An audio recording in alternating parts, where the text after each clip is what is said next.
Saya Dr. Insinyur Emma Almina mohon pamit karena akan memasuki purna tugas, dan terima kasih kepada semua Bapak Ibu atas dukungan dan kerjasama baik di internal bidang Litbang maupun dengan bidang yang lain.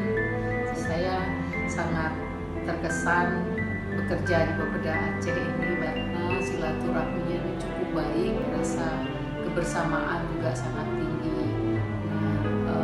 Mudah-mudahan silaturahmi tetap terjalin, dan saya juga memohon maaf yang sebesar-besarnya jika ada yang salah dan hilaf dari saya selama saya bekerja di Bapeda Aceh ini. Terima kasih. Assalamualaikum warahmatullahi wabarakatuh.